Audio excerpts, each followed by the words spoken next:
Assalamualaikum warahmatullahi wabarakatuh. Kembali lagi bersama saya di channel Ihsan Arif Saputra. Saat ini saya berada di Sekolah SMP Dek Kota Padang.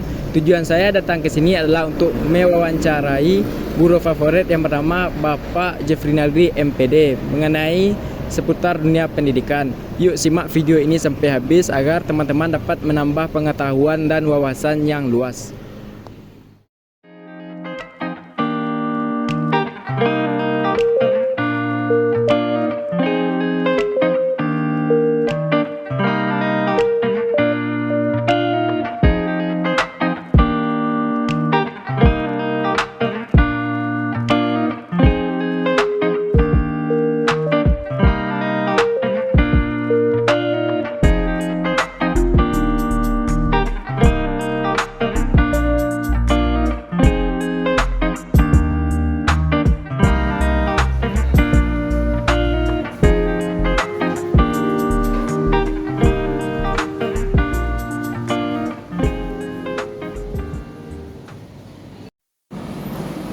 Assalamualaikum Pak.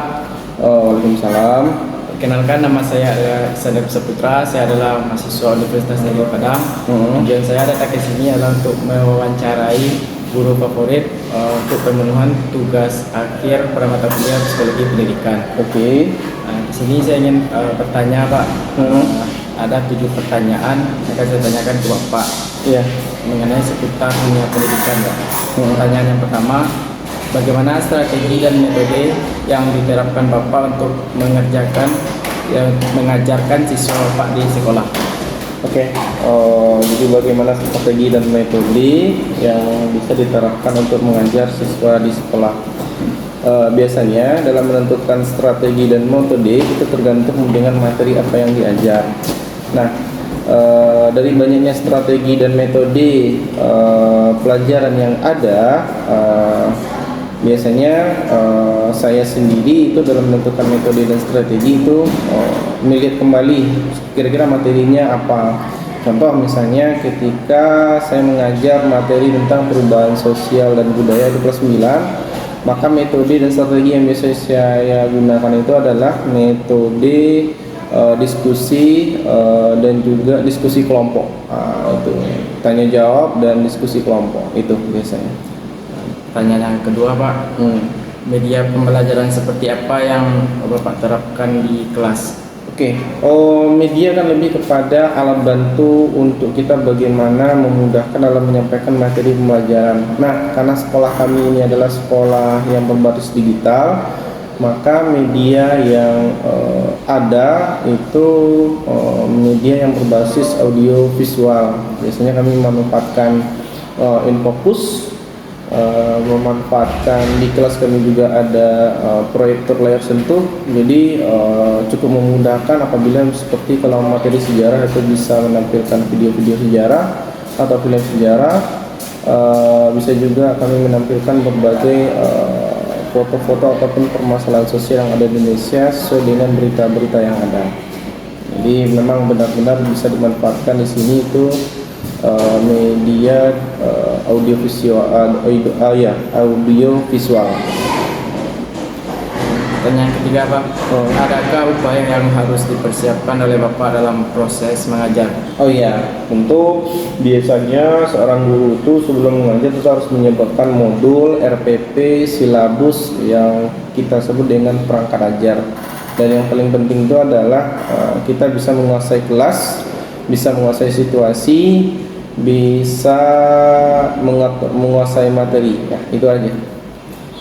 Pertanyaan yang keempat, apa yang dilakukan Bapak agar lebih dekat dengan siswa? Oh ya, biasanya di jam istirahat itu saya biasanya jarang sekali duduk di ruangan guru. Justru di ruang istirahat itu saya biasanya berkumpul dengan anak-anak, makan siang, dan juga sering diskusi dengan anak, membicarakan tentang hal yang lagi hangat. Biasanya anak suka dengan itu, bahkan tidak jarang juga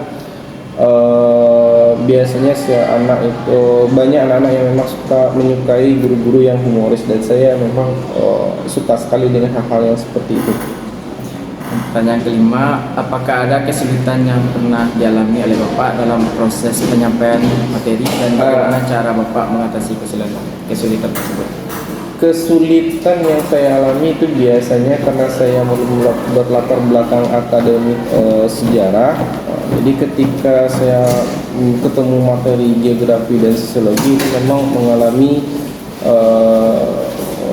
agak kesulitan dalam mengajar novel yang tidak sesuai dengan akademik saya. Namun kesulitan itu saya biasanya mencari jalan keluar dengan berdiskusi dengan guru-guru IPS lain yang punya latar belakang akademik geografi ataupun ekonomi, dan juga tentu sering terus update ilmu pengetahuan, apakah itu dengan cara terus latihan, nonton YouTube ataupun mengikuti berbagai pelatihan.